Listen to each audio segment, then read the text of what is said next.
ঘরে কি কোনো খাবার নেই? আমার যে খুব ক্ষুধা পেয়েছে মা।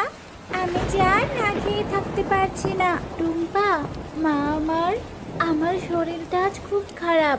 বৃষ্টির মধ্যে যে কাজে যেতে পারছি না। তুই বরং বাঘিনী ভাবির কাছ থেকে কিছু খাবার নিয়ে আয়, আর বলবি মা কাজ করে দিয়ে দিবে। আচ্ছা ঠিক আছে মা, আমি তাহলে বাঘিনী কাকিমার কাছে যাই। দেখি বাঘিনী কাকিমা আমাকে কিছু খাবার দেয় কিনা। দাঁড়া মা, এই বৃষ্টির মধ্যে যাস না। বাঘিনী ভাবির বাড়িতে যেতে আসতে যে ভিজে যাবি, আর বৃষ্টিতে ভিজলে যে আমার মতো অসুস্থ হয়ে পড়বি রে মা। কিন্তু মা, আমি যে ক্ষুধার জ্বালা আর সহ্য করতে পারছি না। সে তো আমি জানি রে মা, তাই তো তোর জন্য ছাতার ব্যবস্থা করে দিচ্ছি। কিন্তু মা, তুমি এখন ছাতা কোথায় পাবে? আমাদের তো কোনো ছাতা নেই মা। ঘরের চাল দিয়ে পানি পড়বে বলে আমি কিছু দুবলো ঘাস কেটে এনেছিলাম, সেগুলো দিয়ে তোকে একটা ছাতা বানিয়ে দিচ্ছি। তুই বরং সেটা নিয়েই যা। এরপর শেফা শিয়ালিনী সেই ঘাসগুলো দিয়ে সুন্দর একটি ছাতা বানিয়ে দেয়। মা, তুমি তো অনেক সুন্দর ছাতা বানাতে পারো। এর উপর রং করলে বাজারের ছাতার মতোই দেখা যাবে। অনেক সুন্দর হয়েছে মা।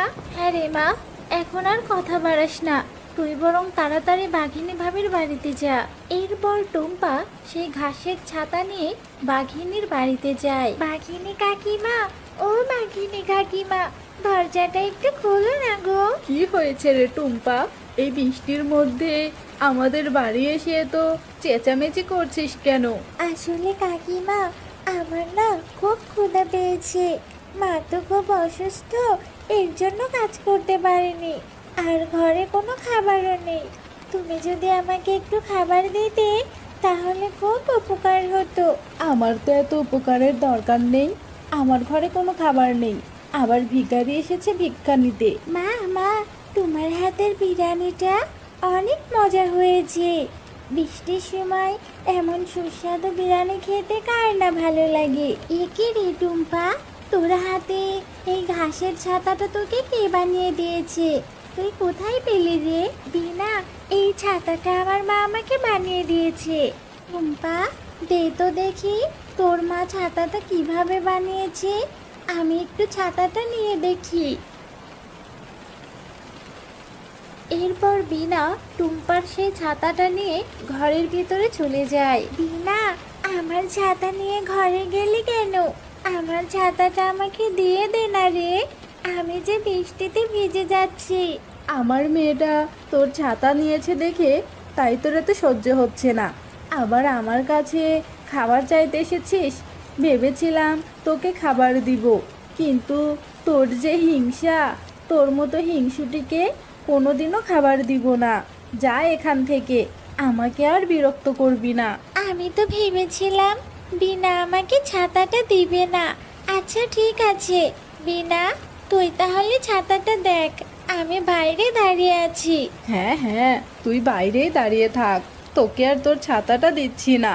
এরপর বাঘিনীও ঘরের মধ্যে চলে যায়। এরপর টুম্পা মন খারাপ করে মুন্নি শিয়ালিনীর বাড়িতে যায়। মুন্নি কাকিমা, ও মুন্নি কাকিমা, দরজাটা একটু খোলো না। আরে মা টুম্পা, তুই এই বৃষ্টিতে ভিজে আমার বাড়িতে এসেছিস কেন? এরপর টুম্পা মুন্নি শিয়ালিনীকে সমস্ত ঘটনা খুলে বলে। আহারে, তোর কথা শুনে খুব খারাপ লাগছে, কিন্তু কি করব বল, আমার ঘরে যা খাবার ছিল আমরা সবাই সেটা খেয়ে ফেলেছি। এখন আর কোনো খাবার নেই তোকে দেওয়ার মতো। আচ্ছা ঠিক আছে মুন্নি কাকি, আমি তাহলে এবার আসি। ওই তো সামনে একটা বাড়ি দেখা যাচ্ছে, আমি বরং ওই বাড়িটাতে গিয়ে দেখি কোনো খাবার পাই কিনা। এ কি মা, কে তুমি? তোমাকে তো চিনতে পারলাম না। আর আমাদের এ বনেও তো তোমাকে এর আগে কখনো দেখিনি। কাকিমা, আমার খুব ক্ষুধা পেয়েছে, আমি পাশের বনেই থাকি, আমাকে একটু খাবার দাও না গো কাকিমা। আচ্ছা ঠিক আছে মা, তুমি এখানে বসো, আমি তোমার জন্য এখনই খাবার নিয়ে আসছি। তুমি বরং এখানে বসে খাবারটা খেয়ে নাও মা। কাকিমা, আমি এখানে খাবো না, বাড়ি গিয়ে আমার মায়ের সাথে খাবার খাবো। আমার মাও যে খাবার না খেয়ে আছে। এরপর টুম্পা সেই খাবার নিয়ে তার বাড়ির দিকে যেতে থাকে। এ কি বুড়িমা, তুমি এভাবে এই গাছের নিচে বসে বসে কান্না করছো কেন?